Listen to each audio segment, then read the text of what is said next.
Good morning. So, dito po tayo sa ating ampalayan mga idol.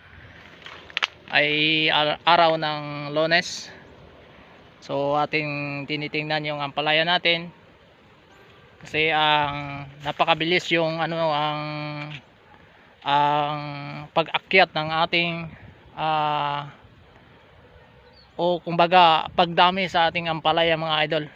Kasi nakaraan ay naka 148 tayo at pag sunod na harvest nakakuha tayo ng malapit 200. Kaya nga lang ang diferensya doon mga idol ay bagsakan ng presyo ngayon sa gulay dito sa lugar na kung saan nabibilangan natin. Kaya napakadaming ampalaya, kahit sino lang ang nagtitinda ng ampalaya at nagtatanim ng ampalaya. Kaya sabay-sabay ang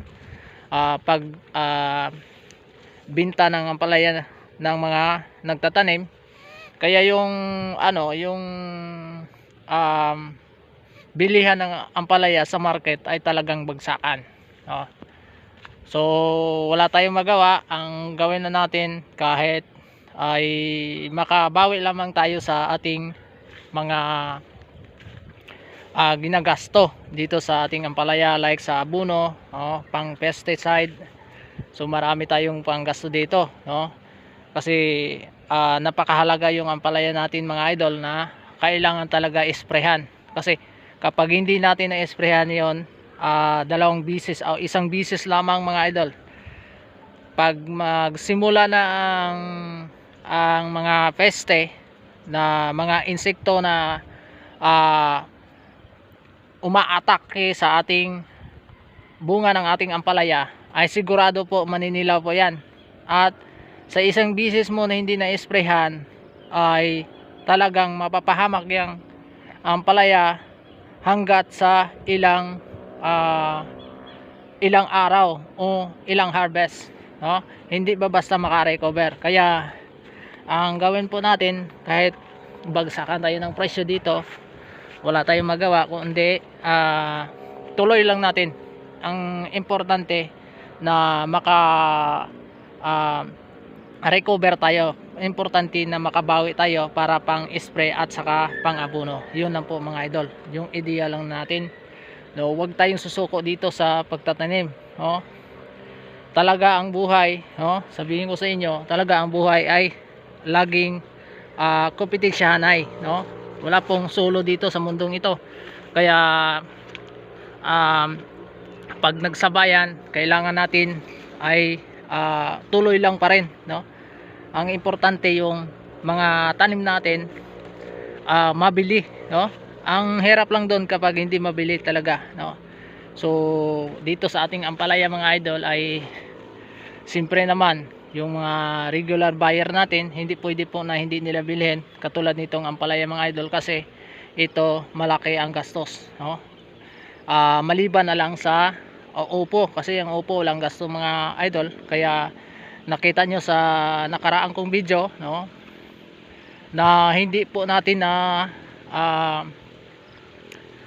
kahit hindi natin na ibenta, okay lang yon, kasi wala namang pang spray doon, wala nang ang abono doon, napaka kunti lang talaga. Pero dito malaking maintenance dito mga idol, so ang ginagasto natin dito sa ating ampalaya sa isang bisis lang ay nasa 1,000 o mahigit pa, ganyan yon sa bawat harvest, ang pang spray lang yon sa abono, mahigit pa yung ginagasto natin dito. Kaya minsan pag kailangan talaga na abunuhan natin mas magandang abono, mamahalin, kailangan gawin natin.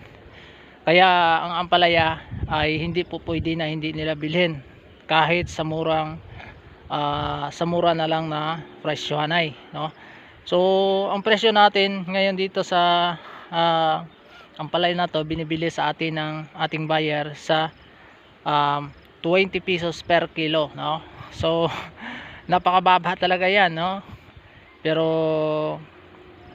at least tayo, may maibalik man lang ang ating gasto sa bawat harvest, no? Kasi bawat harvest ay inaabunuhan natin, ini-sprayhan. So napakakailangan po na maibalik, no? So tuloy pa rin kasi hindi naman baka darating din ang araw na makabawi tayo at biglang magmahal, no? Sana nga at doon tayo makabawi mga idol. Yun lang po mga idol, ay kunting mga advice para sa mga tulad nating mga farmers nagtatanim. Kaya huwag kayong hanghina sa bawat mga pagsubok sa ating pagtatanim. Mayroon talagang ganyan mga idol, tuloy lang, no? Isa sa mga importanteng paalala mga idol, nga kung nagtatanim ka, no, ng gulay, wag tayong magtanim ng iisa lamang, no, isa o dalawa. So damihan natin iba-ibang klase, kasi kapag bumagsak yung isang klase ng gulay, bumagsak ang presyo, makabawi tayo sa iba, no? Ganyan lang po mga idol. So yan lang po mga idol masasabi ko sa video na ito. Salamat po sa patuloy na pagsuporta. Kung bago ka pa lang sa ating channel, huwag kalimutang mag-subscribe at pakiclick na din ang notification bell para updated kayo kung mayroon tayong i-upload na bagong video. God bless po.